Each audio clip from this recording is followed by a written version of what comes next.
Assalamualaikum warahmatullahi wabarakatuh.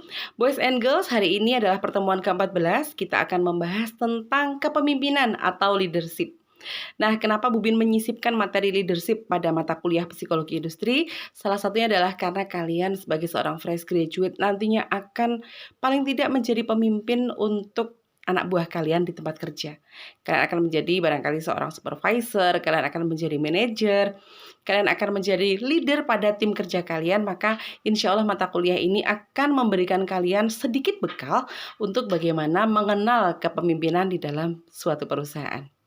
Oke, kalau ngobrol soal kepemimpinan, kita akan mencoba untuk mengambil salah satu kalimat bijak yang terkait dengan kepemimpinan.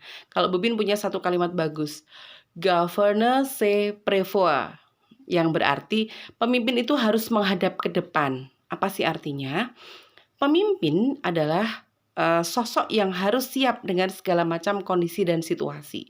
Harus siap dengan menghadapi yang namanya perubahan. Harus siap dengan segala macam kemungkinan. Apalagi di perusahaan, semua lawan kita atau semua perusahaan yang merupakan rival kita itu mereka selalu bergerak, mereka selalu cepat dalam mengambil keputusan, terutama dalam hal pengelolaan perusahaan. Nah, seorang pemimpin sejati dia harus siap menghadapi kemungkinan dan perubahan. Nah, terkait dengan kepemimpinan itu juga kalian harus tahu terkait dengan apa sih definisi dari sebuah kepemimpinan. Kepemimpinan itu jika diartikan secara teoritik, Bubin mengambil teorinya Beatle and Newstrom aja ya. Kalau menurut Beatle and Newstrom, yang namanya kepemimpinan itu adalah keterampilan kita, kecakapan kita di dalam mempengaruhi orang lain untuk mengikuti apa yang kita mau, apa yang kita inginkan.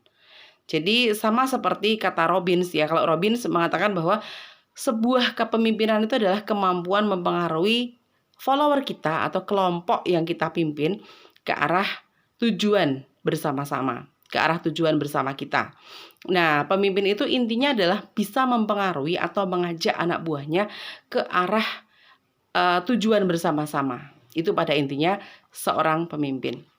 Nah, yang harus kalian tahu jika kalian nanti dilalahnya kok diberikan amanah untuk menjadi seorang pemimpin, kalian harus tahu apa saja peran pemimpin di dalam sebuah perusahaan atau organisasi. Yang pertama, peran seorang pemimpin adalah sebagai seorang direction setter. Direction setter itu adalah pemberi arah. Maksudnya gimana tuh? Pemberi arah artinya kalian harus bisa menentukan visi, misi, tujuan dan juga bisa mengarahkan anak buah harus bagaimana di dalam mencapai tujuan dan visi misi tersebut. Artinya kalian yang menentukan mau dibawa kemana arah organisasi atau perusahaan yang kalian pimpin. Kalau kalian menjadi pemimpin pada tim kerja, berarti tim kerja kalian itu mau dibawa ke arah mana, targetnya apa aja, gimana cara atau langkah-langkah untuk meraihnya. Itu namanya kalian berperan sebagai seorang direct setter. Yang kedua adalah sebagai the agent of change atau agen perubahan. Artinya kalian harus menjadi orang yang berada pada garda terdepan ketika menghadapi sebuah perubahan. Kalian harus siap dengan berbagai macam ide.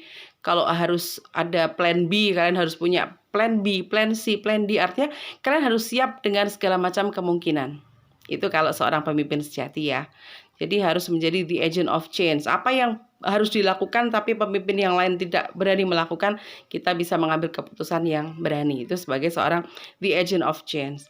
Ada sebuah perubahan yang merupakan ide yang genuine dari kita, lakukanlah. Atau kita harus bisa memberikan kontribusi yang memang benar-benar baru untuk pembaruan sistem di perusahaan kita. Itu seorang the agent of change, pembawa perubahan. Budaya kerja di perusahaan kok kurang bagus, kita harus punya ide bagaimana caranya supaya budaya kerjanya menjadi sehat dan bagus. Saya itu sebagai seorang agent of change. Yang ketiga adalah sebagai seorang spokesperson atau ahli bicara ya. Jadi seorang pemimpin itu bukan hanya idenya yang brilian, tetapi dia juga harus cakap di dalam membawa diri ketika berkomunikasi pada massa atau kepada sebuah komunitas atau kepada lingkungan sosialnya. Pertama, sebagai seorang spokesperson itu harus bisa negosiasi. Dia harus pintar bernegosiasi, harus meyakinkan, harus bisa membuat orang lain berkata iya. Nah, itulah yang namanya spokesperson. Dalam berbicara pun harus terampil. Kalian mau nggak mau kalau jadi supervisor pun ketika ada anak buah kalian yang nantinya ulang tahun, kamu diminta untuk memberikan sambutan. Dan itu adalah hal-hal yang memang mendasar harus dimiliki oleh seorang pemimpin. Sebagai seorang spokesperson bukan hanya ahli bicara, tapi juga memiliki keterampilan untuk mendengarkan, memiliki rasa empati yang tinggi. Itulah peran sebagai seorang spokesperson. Nah, yang keempat adalah pemimpin itu harus bisa menjadi seorang coach atau pelatih. Pelatih dalam hal apa? Ya dia harus bisa menjadi seorang pelatih untuk anak buahnya. Dia harus memiliki yang namanya technical skill atau keterampilan secara teknis. Itu keterampilan terkait dengan pekerjaan-pekerjaan yang bersifat operasional. Harus juga memiliki yang namanya human skill atau keterampilan di dalam berinteraksi dengan orang lain. Harus juga memiliki conceptual skill yang memiliki keterampilan di dalam mengkonsep, membuat ide-ide. Dan juga harus memiliki managerial skill atau keterampilan di dalam mengelola anak buah, mengelola segala macam. Intinya adalah bagaimana kita bisa memiliki banyak keterampilan di dalam memimpin. Terus kemudian ada beberapa teori kepemimpinan yang barangkali bisa kalian nanti coba amati pada lingkungan kerja kalian nanti ya. Siapa tahu bisa juga diterapkan. Nah, teori kepemimpinan yang pertama adalah trait approach atau pendekatan ciri sifat. Maksudnya gimana nih, Bu? Nah, pada teori ini atau teori pendekatan ciri sifat atau trait approach teori ini mengatakan bahwa pemimpin itu harus punya ciri kepribadian sosial, fisik, dan intelektual yang lebih dibandingkan dengan followersnya atau dibandingkan dengan anak buahnya. Dia harus lebih dalam hal apa? Pertama, ambisi dan energi. Harus lebih semangat daripada anak buahnya. Karena salah satu peran pemimpin adalah sebagai seorang motivator. Dia juga harus bisa mengamalkan social learning theory ya, atau teori pembelajaran sosial. Ingat, anak buah mencontoh bosnya. Maka dari itu, kita harus bisa menjadi suri tauladan yang baik. Apa istilahnya ya? Uswatun hasanah ya, contoh yang baik. Terus kemudian yang kedua, kalau dari segi pendekatan ciri sifat atau trait approach teori tadi, pemimpin sejati itu harus memiliki hasrat memimpin. Jadi dia memang punya greget dari dalam untuk menjadi pemimpin. Jangan sampai menjadi pemimpin hanya gara-gara cap cip cup kembang kuncup atau istilahnya karena ketiban sial gitu. Itu berarti dia bukan seorang pemimpin, tapi dia adalah orang yang kena apes, harus dijadikan pimpinan, bukan pemimpin ya. Terus kemudian yang ketiga adalah jujur dan integritas. Ini yang berada pada trait approach teori tadi. Jadi pemimpin harus memiliki yang ketiga, jujur dan integritas. Kejujuran dan integritas atau pengabdian pada pekerjaan itu yang utama, yang harus ditunjukkan oleh seorang pemimpin. Kenapa? Karena anak buah nantinya akan melihat pada pemimpinnya. Terus kemudian berikutnya adalah luas atau fleksibel, mudah bergaul, pede, adaptatif, mudah beradaptasi pada perubahan, pada lingkungan sosial yang baru. Lah itu namanya dia memiliki jiwa kepemimpinan. Dan yang terakhir kalau dari pendekatan ciri sifat tadi adalah cerdas dan berwawasan luas. Seorang pemimpin tidak menutup diri, seorang pemimpin dia lebih ke open minded. Dia mudah menyerap hal-hal yang baru. Dia memiliki pengetahuan yang luas. Harus dibedakan dengan para followersnya, gitu ya. Terus yang kedua adalah pendekatan perilaku atau behavior approach. Di dalam teori ini membedakan pemimpin menjadi dua macam atau dua tipe. Yang pertama adalah human oriented leader dan yang kedua adalah yang pertama adalah human oriented leader, yang kedua adalah task oriented leader. Human oriented leader artinya adalah pemimpin yang berorientasi pada orang. Yang kedua adalah task oriented leader, pemimpin yang berorientasi pada penyelesaian tugas, pada hal-hal yang bersifat produktivitas. Pernah lihat kan? Kalau misalnya di dalam film Korea, mungkin kalau kalian suka drakor, ada bos yang cenderung yang pertama, dia berorientasi pada tugas atau task oriented leader. Tipe pemimpin ini dia nggak mau tahu seperti apa kondisi anak buahnya, yang dia pikirkan adalah soal produktivitas dan pencapaian kerja. Lah kalau punya bos yang seperti ini, kira-kira bagaimana? Tapi tidak melulu yang namanya task oriented leader itu jelek loh ya. Kita harus lihat seperti apa tipe anak buahnya. Kalau tipe anak buahnya ngeyel, malesan, maka task oriented leader ini cocok. Terus kemudian yang kedua adalah human oriented leader atau pemimpin yang berorientasi pada manusia. Dia menomorsatukan yang namanya perasaan. Dia menomorsatukan yang namanya silaturahmi, kebersamaan, kohesivitas kelompok, konformitas. Nah, ada kan tipe bos yang seperti itu. Tugas bukan merupakan hal yang utama. Yang penting kebersamaan. Yang penting adalah semua bahagia. Itu adalah human oriented leader.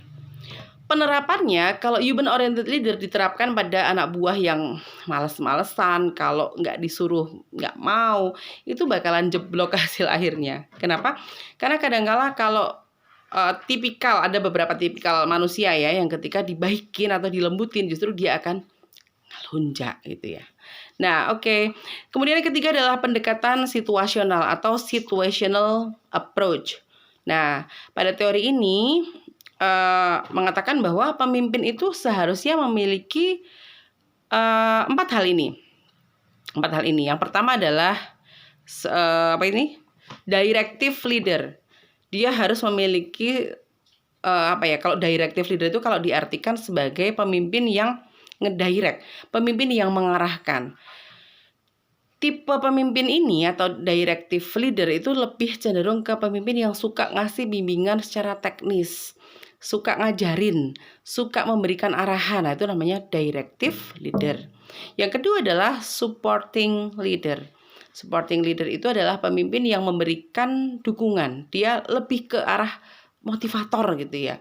Sebetulnya kalau beberapa tipe ini dijadikan 1, 1, 2, 3, 4 itu nanti akan menjadi sosok pemimpin yang hebat. Yang ketiga, selain tadi ada directive leader, kemudian yang kedua adalah supporting leader, yang ketiga adalah participative leader atau pemimpin yang sangat mendengarkan anak buahnya. Yang namanya participative leader itu dia mengakomodir semua masukan dan ide-ide serta saran dari anak buahnya. Kebayang dong, dia ini adalah sosok yang memang kalau perempuan keibuan, kalau laki-laki kebapakan gitu ya.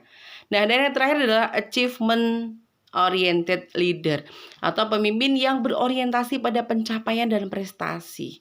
Ini kalau punya tipe pemimpin yang seperti ini biasanya semua pekerjaan bersifat tantangan gitu ya. Suka main gambling, ayo dong kita pasti bisa. Cobain deh kita, kayaknya ini belum pernah deh kita melakukan hal ini, coba kita sama-sama yuk.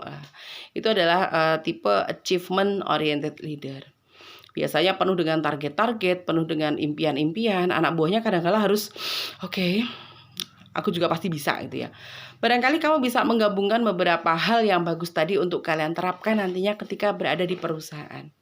Ingat, kalian memiliki karakter masing-masing yang sangat unik. Jadilah diri sendiri, tapi lihat dulu siapa followersmu dan bagaimana kamu bisa menerapkan itu. Karena di dalam sebuah kepemimpinan itu ada pemimpin itu sendiri, ada followers, ada juga situational. Situasional itu artinya situasi yang bersifat fleksibel. Artinya kamu harus bagaimana, itu tergantung dari siapa yang kamu direct, siapa yang kamu pimpin, siapa followersmu. Dan bagaimana dengan karakter kalian. Kalian orangnya lemah lembut, tapi di sisi lain kalian harus menunjukkan bahwa kalian tegas. Supaya apa? Supaya anak buahnya bisa lebih melihat kalian sebagai sosok yang sangat-sangat bijaksana, sangat-sangat berkarakter, sangat-sangat karismatik seperti itu. Oke, dan yang terakhir yang keempat adalah pemimpin yang karismatik. Karismatik itu kalau diterjemahkan apa ya? Beraura gitu ya, memiliki aura kepemimpinan yang memang itu dari dalam, sesuatu yang bersifat bawaan. Karisma itu tidak bisa dipelajari, karisma itu bersifat bawaan, bersifat karunia dari Tuhan. Nah, mungkin kalian pernah lihat, kok dia tuh orangnya biasa, tapi ketika dia ngomong, kenapa kok banyak orang yang sampai domblong gitu ya. Ketika dia berbicara, kenapa semua orang bilang iya. Kenapa ketika dia berbicara sangat-sangat mengandung energi positif, itu namanya karisma. Oke, sampai di situ dulu, barangkali nanti bisa kita lanjutkan pada diskusi di grup kita. Semoga cukup jelas dengan materi hari ini. Nanti kalau ada diskusi silakan tuliskan di kolom komentar, atau kalau enggak bisa kita langsung ke grup kita. Oke, terima kasih. Wassalamualaikum warahmatullahi wabarakatuh.